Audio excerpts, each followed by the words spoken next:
ગાંધીનગરથી એક મોટા સમાચાર મળી રહ્યા છે, જેમાં મુખ્યમંત્રી ભૂપેન્દ્ર પટેલનું હાઉસ છે તેના બહાર કોણે હાય હાય હર્ષ સંઘવીના નારા લગાવ્યા અને કોણે કાયદો વ્યવસ્થાના સામે સવાલો ઊભા કર્યા તેની જ વાત કરવી છે। વૈષ્ણવજન તો તેને કહીએ જે પીડ પરાઈ જાનાને રે। નમસ્કાર, આપ જોઈ રહ્યા છો નવજીવન ન્યૂઝ અને હું છું આપણી સાથે તોફિક ગાંચી। ગુજરાતમાં અલગ અલગ થાણા વિસ્તારમાં જે પ્રકારે અસામાજિક તત્વો લૂંટ, ધાડ, મારામારી, હત્યા સહિતની ઘટનાઓને અંજામ આપી રહ્યા છે, કાયદો વ્યવસ્થાને પડકારી રહ્યા છે અને મહિલાઓ સાથે પણ જે પ્રકારે દુષ્કર્મની ઘટનાઓ બની રહી છે તે મામલે આમ આદમી પાર્ટીની મહિલા નેતાઓ છે, આ કાર્યકરો છે તે મેદાને આવી છે અને આજે તે પહોંચ્યા હતા ગાંધીનગરના મુખ્યમંત્રી ભૂપેન્દ્ર પટેલના હાઉસના બહાર અને તે સમયે તેમણે ગૃહમંત્રી હાય હાયના નારા લગાવ્યા છે, કાયદો વ્યવસ્થાના સામે સવાલો ઊભા કર્યા છે અને તેમણે ત્યાં સુધી કહ્યું છે કે ગૃહમંત્રી છે તેમણે કાયદો વ્યવસ્થા સંભાળવાનું કામ છે, પરંતુ તે રીલ્સોમાં વ્યસ્ત છે। અને મામલે પાયલ સાકરીએ આકરા સવાલો પૂછ્યા છે। ગુજરાતની હકીકત પહોંચાડવાનો અમે પ્રયાસ કરેલો હતો, પરંતુ છેલ્લા 10 વર્ષની જો મહિલા સુરક્ષાની વાત કરીએ, આમ તો 30 વર્ષથી ભાજપની સરકાર છે, પણ ટ્રિપલ એન્જિનની સરકાર એટલે કે છેલ્લા 10 વર્ષથી આપણે જો જોવા જઈએ કે ગુજરાતની સલામતી શું છે, ગુજરાતની અંદર શું થઈ ગયું। મોટી મોટી સભાઓની અંદર આ તમામ મંત્રીઓ મોટી મોટી વાતો કરતા હોય છે, ફાંફાફોજદારી કરતા હોય છે, પરંતુ રિયાલિટી આખી અલગ છે। અરે તમે વિકાસની વાતો કરો છો, તમે મોટી મોટી સલામતીની વાતો કરો છો, ગુજરાતમાં મહિલાઓ સલામત છે એવી ગુજરાતના બહારના રાજ્યોની અંદર તમે સભાઓની અંદર વાત કરો છો, પણ આ ગુજરાતની હાલત શું છે? છેલ્લા 10 વર્ષની વાત કરીએ તો એક પછી એક વર્ષનો જો આપણે NCRB નો રિપોર્ટ જોવા જઈએ કે જેમાં ગુનાઓ નોંધાયા છે, બળાત્કારના ગુનાઓ નોંધાયા છે, એવા તો કેટલાય ગુનાઓ એવા છે કે જે નોંધાયા નથી, ઓન ચોપડે જે નોંધાયા છે એનો આંકડો જો જોવા જઈએ તો છેલ્લા 10 વર્ષમાં એટલે કે 2015 થી 24 સુધી, 2025-26 નો તો રિપોર્ટ નથી હજી રજૂ થયો, 2024 સુધીનો જો રિપોર્ટ જોવા જઈએ તો 6116 મહિલાઓ સાથે દુષ્કર્મ થયું છે, એવા કેસ નોંધાયા છે। એક કેસ હોય, 2 હોય, 3 હોય, 4 હોય, એની જગ્યાઓ પર તમે જોવા જાવ તો 6116 દીકરીઓ પીંખાઈ છે, મહિલાઓ પીંખાઈ છે। અને બીજી બાજુ આ નેતાઓ એવી વાત કરે છે કે સબ સહી સબ સલામત। ગૃહમંત્રી ભાષણોની અંદર માત્ર ને માત્ર રીલ બનાવતા દેખાય છે, કોઈને છોડવામાં નહીં આવે, કાયદાનું કામ કરશે। શું કાયદો કામ કરે છે? ક્યાં કોને ડર લાગે છે? કયા હવસખોરોને ડર લાગે છે? કયા માફિયાને ડર લાગે છે? કયા બળાત્કારીને ડર લાગે છે? આટલા વર્ષોથી જો તમારો ડર હોત, તમારી સરકાર છે, બધું જ તમારું છે, તંત્ર તમારું, ઈડી, CBI બધું જ તમારું છે, પણ આનો ઉપયોગ માત્ર ને માત્ર રાજકીય લોકોનો અવાજ દબાવવા માટે થાય છે। સામાન્ય લોકો જ્યારે આંદોલન કરે, પોતાના હકની વાત કરે તો એને દબાવવા માટે થાય છે, પણ આ કાયદાનો ઉપયોગ, આ તંત્રનો ઉપયોગ આ જે બળાત્કારીઓ છે એના ઉપર નથી થતો। જ્યારે આવી ઘટના બને છે ત્યારે રેલ મંત્રી આવીને વિડીયોના માધ્યમથી કહે છે કે અમે એમને ખૂબ માર્યો છે, ચાલી ના શકે એવી હાલત કરી દીધી છે અને હવે આગળ કાયદાનું કામ કરશે। શું કાયદાનું કામ કરશે? માનનીય હર્ષભાઈ સંઘવીને હું કહેવા માંગુ છું કે ગૃહમંત્રી છો તમે કદાચ ભૂલી ગયા છો કે આ ગુજરાતની અંદર તમે ખૂબ મહત્વની જવાબદારી ઉપાડશો। આ ગુજરાતની અંદર કોઈ મૂવીનું શૂટિંગ નથી ચાલતું કે તમે એક પછી એક રીલો બનાવો છો ને રીલો બનાવીને તમે લાઇક અને શેર માટે તમે વધારેમાં વધારે પબ્લિસિટી મેળવવા માટેના આયોજન કરો છો। તમે ગૃહમંત્રી છો, રીલ મંત્રી નથી, અને ખરેખર તમારે કાયદાની રીતે જો કામ કરવું હોય તો આવી ઘટનાઓ ના બનતી હોય। છેલ્લા 5 વર્ષની વાત કરું તો ગુજરાતનું બજેટ મહિલાઓની સુરક્ષા માટે કેટલું ફાળવાયું? 25,968 કરોડનું બજેટ ગુજરાત સરકારમાંથી મહિલાઓની સુરક્ષા માટે ફાળવાય છે। આટલા કરોડનું બજેટ ક્યાં જાય છે? જો મહિલાઓ સુરક્ષિત નથી તો જાય છે ક્યાં? છેલ્લા એક વીકની અંદર ગુજરાતનું કેપિટલ એટલે કે ગાંધીનગર અને એની બાજુમાં અમદાવાદ, એમાં 3 બળાત્કારના કેસ બને છે ને જેમાં એક દીકરી પોતાનો જીવ ગુમાવે છે। તો તમારી કાયદો વ્યવસ્થા ક્યાં છે? સલામત ગુજરાત ક્યાં છે? બેટી બચાવો, બેટી પઢાઓ, ક્યાં પણ બેટીને બચાવીશું કઈ રીતે? કેમ કે આ ગુજરાતની અંદર હવસખોરો, દરિંદાઓ બેફામ ફરી રહ્યા છે અને કાયદાનો ડર જ નથી। તો બેટીને બચાવીને પછી આ હવસખોરો જ્યારે પીખી નાખે છે ત્યારે એમનો દર્દ તમને કદાચ નહીં ખબર હોય, કેમ કે જે મહિલા સાથે આ ઘટના બનતી હોય અને એ મહિલાની જે પીડા છે એ પીડા જો તમને સમજાતી હોત, એ મહિલાની જો તમને ચીખ એટલે કે એમનો અવાજ જો તમને સંભળાતો હોત તો તમે એવો એક્શન પ્લાન બનાવ્યો હોત અને એ એક્શન પ્લાન તમે ગુજરાતના લોકો સમક્ષ મૂક્યો હોત કે અમે આ એક્શન પ્લાન ઉપર કામ કરીશું ને આવનારા સમયની અંદર એક પણ મહિલા સાથે આવી ઘટના નહીં બને. જો તમારામાં તાકાત હોય તો એક વખત બતાવો, તમે કહીને બતાવો કે આ ગુજરાતની અંદર બધું સલામત છે અને ભવિષ્યમાં ક્યારેય પણ કોઈ દીકરી, કોઈ મહિલા, કોઈના ઘરની ઇજ્જત નહીં લૂંટાય, કોઈ પણ દીકરી સાથે આવું કૃત્ય નહીં થાય. જો તમારામાં તાકાત હોય, છેલ્લા 30 વર્ષથી તમે સરકારમાં છો, બધું તમારું છે, તો એક વખત મીડિયામાં આવીને તમે જાહેર જનતાને એવું કહી બતાવો કે હવે આવી ઘટના નહીં બને. અમે તો માત્ર માંગીએ છીએ કે તમારો એક્શન પ્લાન શું છે મહિલાઓની સુરક્ષા માટે, તમે શું આવનારા સમયમાં આયોજન કરવાના છો. છેલ્લા 10 વર્ષમાં તમારી સરકારમાં કેમ કોઈ આયોજનો નથી થયા? કેમ તમારી નિષ્ફળતા દિવસે ને દિવસે દેખાય છે?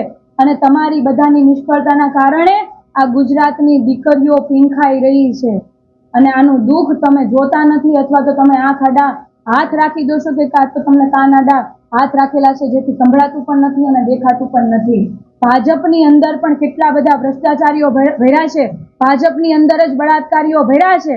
દિવસે ને દિવસે આવી ઘટનાઓ બનતી હોય. ખંભાતની અંદર પણ એવી ઘટના બને છે કે યુવા મોરચાના 3 કાર્યકર્તાઓ એક દીકરી સાથે વારંવાર દુષ્કર્મ કરે છે. પોલીસ એમની ફરિયાદ નથી લેતી કારણ કે એ વ્યક્તિ ભાજપનો કાર્યકર્તા છે. ભાજપની અંદર જો આવા બળાત્કારીઓ ભરશો તો તમે શું, કઈ રીતે એક્શન લેશો? ના લઈ શકાય કારણ કે બળાત્કારીઓ તમારી પાર્ટીમાં છે અને વોશિંગ પાવડર નિરમા જેવી તમારી સિસ્ટમ ચાલે છે. તમારી પાર્ટીમાં હોય એટલે સારા, બાકીના કઈ નહીં. અને માત્ર ને માત્ર રીલ બનાવવાથી, વિડીયોગ્રાફી કરવાથી, શૂટિંગ કરવાથી તમારી કામગીરી નથી દેખાતી. તમારે ખરેખર એક્શન પ્લાન બનાવવો જોઈએ, એવી કાયદો વ્યવસ્થા મજબૂત કરવી જોઈએ જેથી ભવિષ્યમાં આવી ઘટનાઓ ના બને. આ તો મેં માત્ર વાત કરી દુષ્કર્મની કે દુષ્કર્મના છેલ્લા 10 વર્ષના આંકડાઓ એટલે જોવા જઈએ તો 6116. ત્યાર પછી છેલ્લા 10 વર્ષમાં 50,000 થી મહિલાઓના અપહરણના ગુનાઓ નોંધાયા છે. આજ દિન સુધી એનો પતો નથી કે સરકારે એના કોઈ આંકડાઓ બહાર પાડ્યા નથી કે આટલી મહિલાઓ મળી ગઈ છે કે આવી રીતના કાર્યવાહી કરવામાં આવી છે. આ કોઈ નાની ઘટના નથી. ગુજરાતની અંદર 50,000 મહિલાઓ ગાયબ થઈ છે. ત્યાર પછી 16 લાખથી વધુ મહિલાઓ ઘરેલું હિંસાનો શિકાર બને છે.